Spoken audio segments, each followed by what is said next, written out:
Hey, it's your girl Rocky and welcome back to my channel. If you're new here, please hit that subscribe button, and if you're a long-time subscriber, welcome back, sister. I'm happy to see you. Today I wanted to kind of get into this 4C debate. I know I'm a little late. I'm always late, so it's okay.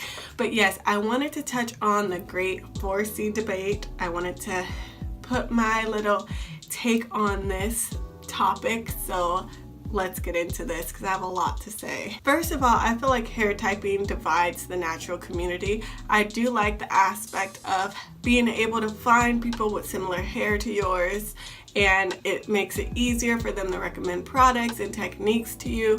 I do feel like porosity and strand size are a little bit more important than your specific hair type, but when it comes to 4C hair, because it is a bit different than all the other hair types, I do feel like there's a lot of help that needs to be put out there in our community and information. I do feel like it is taken away from the 4C women when people who don't have 4C hair put 4C in their title or put 4C as something to draw in the 4C viewers when they know that they don't have 4C hair. I do feel like it is kind of misleading because 4C hair, if you don't have 4C hair, you don't understand the struggles of 4C hair, and a lot of times it is beneficial for people with 4C hair to see other women with 4C hair and see what techniques they're using and what products they're using to help grow their hair long, because ultimately that's what we're all here to do and learn, is how to have healthy hair and how to have long hair. And I myself feel like I'm a little bit biased because I do label myself as a 4C girl, but I have type 4 hair in general. I have a combination of 4A, 4B, and 4C. Now, the smallest section I have is my 4C section, and it's also in the back and right here in the center of my head, so it's not the hair that's visible. So the hair that you see mainly here in the front is my 4A hair, which is kind of a looser texture. So a lot of times I just label my videos as type 4.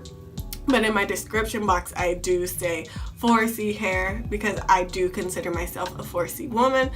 And I really struggle with my 4C hair because it is my kinkiest, it is my thickest, and it is my hardest hair to manage. Even when I was transitioning, I literally got so frustrated one night when I was detangling that I took scissors and I just cut this whole center of my hair. I just cut it off. I just had this crazy moment during my transition where I was either gonna just go back to being relaxed because my 4C hair was just so unmanageable, or I was just gonna cut it off. So for a long time during my transition, I had a huge section of my hair that was just missing because I cut it off, and I would have to take hair from the front and cover it so that you couldn't see like a bald spot in the center of my head. It was a real struggle.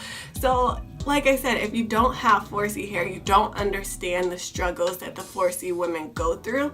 So that's why I do feel like it is misleading to title a video 4C or put 4C anywhere in the video or in the description, so that when 4C women are looking up different videos to check out, you pop up when you know you don't have 4C hair.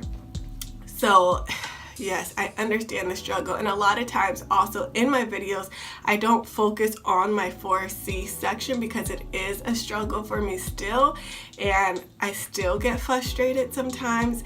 So when I do a lot of my videos, I usually edit that section out, and maybe that isn't doing a service to my 4C women that I am trying to support and help, because if they're going through the same struggles as me, it may be beneficial for them to see that. So I might have to start incorporating showing my actual 4C hair instead of just saying, oh, I have 4C hair, that you never see. So yeah, that's something I personally have to work on. I do feel like because I struggle with it, I'm a little self-conscious about that section of hair.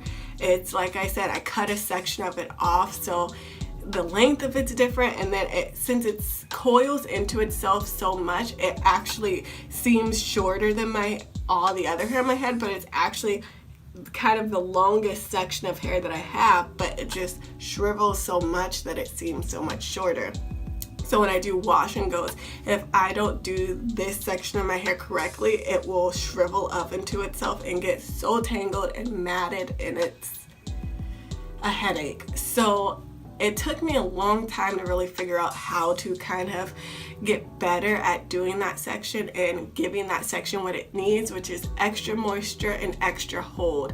Now when I do that section, I do need to use a little bit more gel just so that my hair doesn't coil up into itself. So that is one of the keys to a good wash and go with 4C hair, is you want to make sure that you have enough hold so that when your hair dries, it doesn't get so much shrinkage that it shrivels into itself, because detangling that, no. I also feel like a big part of the problem is us.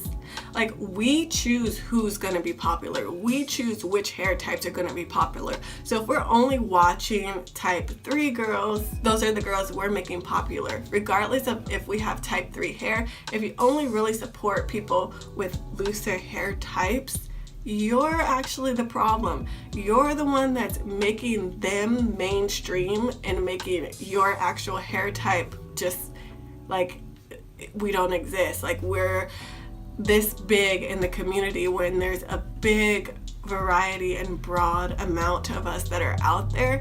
So I feel like we actually have to support the type 4 hair girls, the type 4C girls, put in the views for them and subscribe to them and show them support. That way they can grow and they can be more of the forefront of the natural hair community, and they can have more of a voice instead of people with looser hair types always being, you know, the poster child of the natural hair community.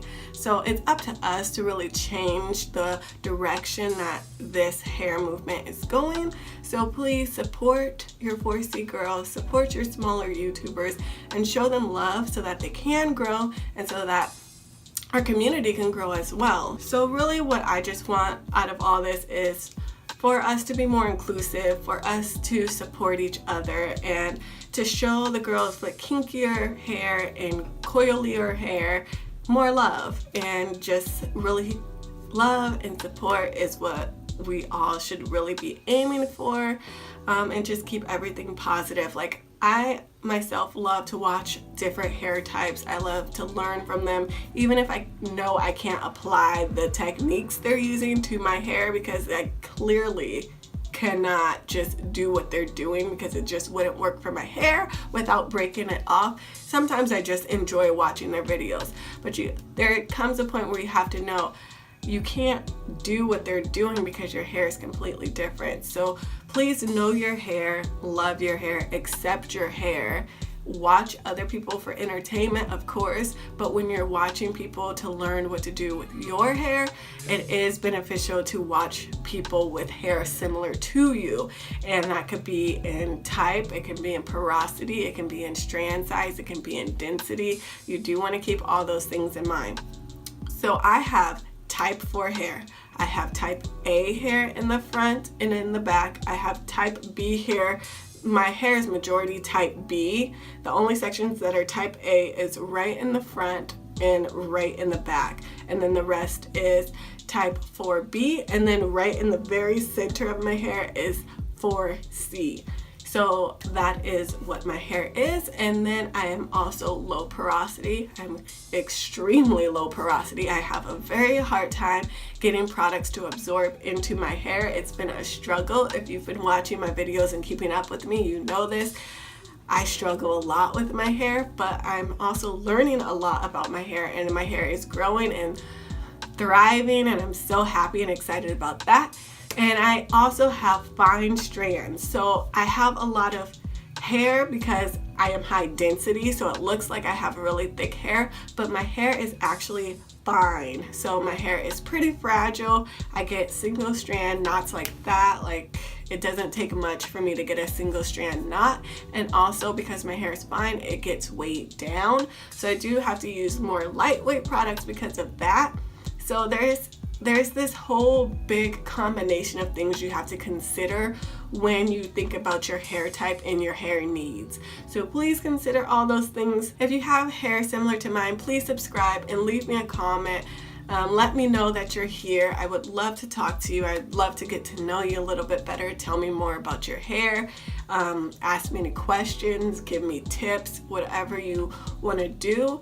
But I hope this video was helpful. I hope you learned something new. As always, please like, comment, share, and subscribe to me because I'd love to have you as part of my sisterhood.